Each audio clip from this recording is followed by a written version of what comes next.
ALS, or also known as amyotrophic lateral sclerosis, or Lou Gehrig's disease, is a neuromuscular disease that not only affects the muscles themselves, but the use of those muscles, the coordination of muscle groups. It has an onset of your legs, your arms, or your speech. There is really no definitive, defined, this is the way it always starts and this is how fast it always goes. So it's a very unpredictable disease, which makes it a very difficult disease to actually diagnose. My first symptoms were muscle spasms in my upper body, sort of through my upper chest and down to my elbows. No pain, but just these constant, intense muscle spasms.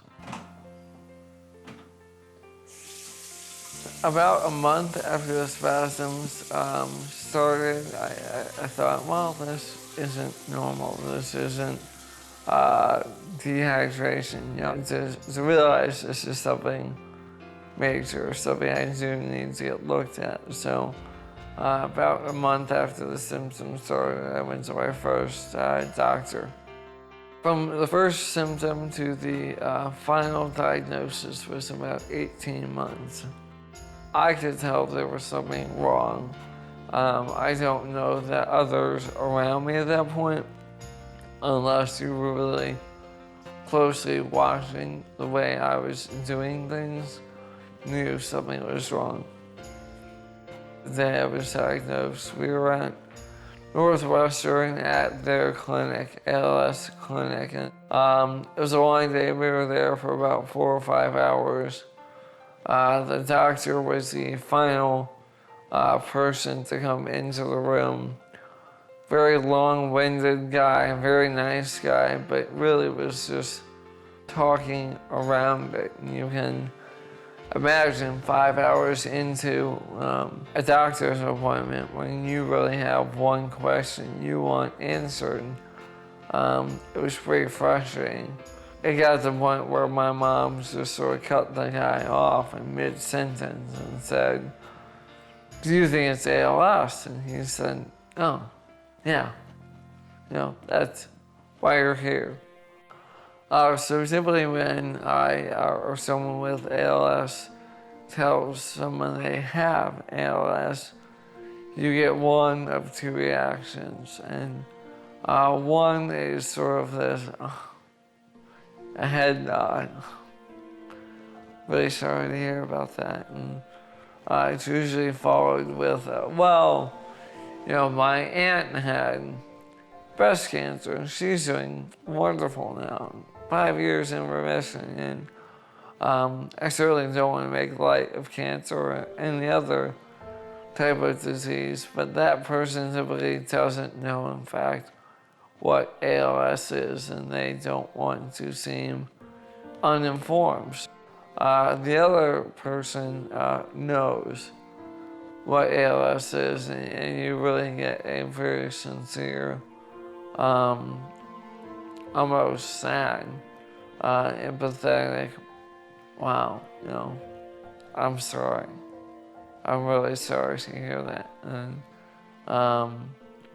they're both difficult to hear. You know, the first one, although maybe out of a lack of knowledge, it's got some hope behind it. The second, because of the knowledge, is lacking hope. Until now. You showed Elizabeth and I. Again, comma. Thank you for everything. Exclamation point. The night was a huge success. I think the idea of becoming an entrepreneur was always part of me. I had no idea what that company would look like. And I never would have guessed it was a non-profit company, but I always saw myself as, some CEO of 25,000 employees, a global company. And, the goal now is make a Life Story Foundation a global company that hopefully affects 25,000 people and 30,000 people of those with ALS. I feel like I was put on this earth to do something great, and I know I haven't done that yet. So if this is what I was put here to do, it certainly is what I'm going to do.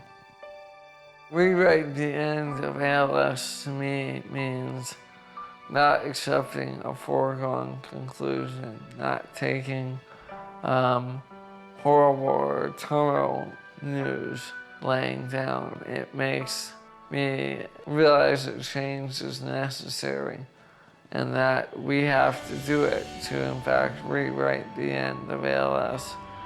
As we all know, the end of ALS right now is death. And I don't want that. I know the people around me don't want that. So in order to change that, we're putting wheels in motion daily to, in fact, rewrite the end of ALS. The disease is ugly and horrific as ALS needs to be known. I think a Life Story Foundation mission in telling those stories and making sure that ALS becomes a household name is why we hope people choose to partner in us, invest in us.